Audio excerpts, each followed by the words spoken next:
है ही क्या, ये समस्या तो बड़ी भारी है ही, क्योंकि ये मृत मरण धर्मा शरीर है और रोग ग्रसित है। तो अब इतने भारी रोग से ग्रसित है ना कि इसको कहा नहीं जा सकता कि ये कल चलेगा। हो सकता है 10-20 साल चल जाए, हो सकता है 10 मिनट न चले, ऐसी बिगड़ी गाड़ी है, दोनों किडनी फेल है, डायलिसिस हो रहा है। तो अब ये तो है ही है कि जब तक सानिध्य है तब तक।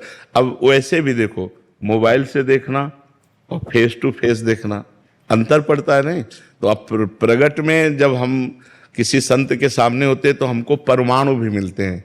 मोबाइल से हम उपदेश ग्रहण कर सकते हैं, हमारा कल्याण का मार्ग प्रशस्त हो सकता है, लेकिन हमें परमाणु नहीं मिल सकते।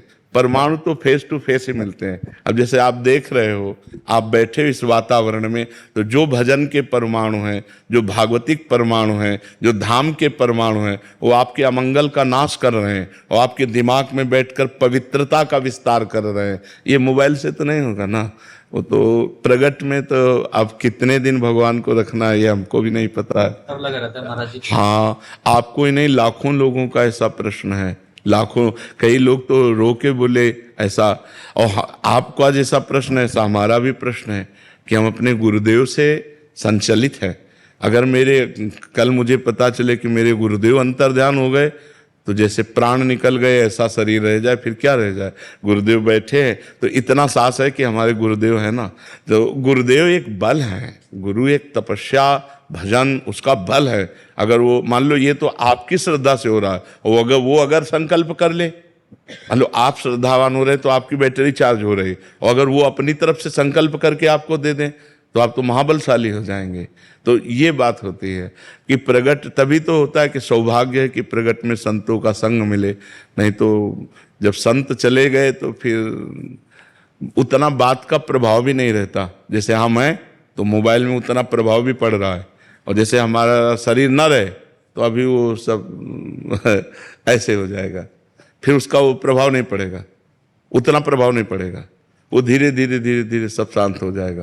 तो प्रगट में जब तक संत रहते हैं तब तक धूम मची रहती है। जहाँ वो अंतर्ध्यान हुए तो धीरे धीरे माया धूल डाल देती है उनके प्रभाव में, उनकी वाणी में, उनके। तो जब तक महापुरुष प्रगट में रहते हैं तब तक विशेष प्रभाव रहता है, और जब अंतर्ध्यान हो जाते हैं तो धीरे धीरे माया फिर धूल डाल देती है अपनी, और उनका प्रभाव अंतर्ध्यान हो जाता है।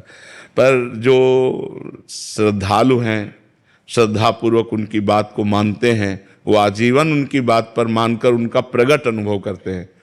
प्रगट अनुभव, जैसे नारद जी हैं तो हैं सृष्टि में तो हैं, पर हमारे सामने नहीं। अब हम अगर नारद जी की बात मानते हैं और नारद जी की भक्ति करते हैं तो हमारे सामने भावना में आने लगते हैं कि बीणा लिए नारद जी ऐसे हैं, भावना में आने लगते हैं। मतलब भावना में वो आए, वो केवल कल्पना नहीं है, वो हमारी भावना में आए। तो जैसे प्रेमानंद, अब आप बात प्रेमानंद की मान रहे हैं तो आपकी भावना में प्रेमानंद आएंगे, वो झांकी आएगी, क्योंकि भगवान ही प्रेमानंद है।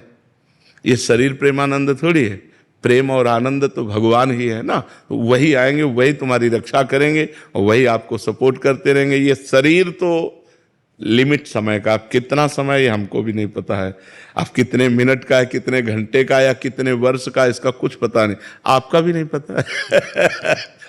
नहीं, इसका बड़ा विचित्र खेल है। बीमार बैठे रहते, स्वस्थ चले जाते हैं। ये भाई, ये भगवान की बड़ी विचित्र लीला है। तो आप चिंता न करो, हम तुम्हारे साथ हैं, चाहे ऐसे चाहे वैसे, ठीक है। दिनेश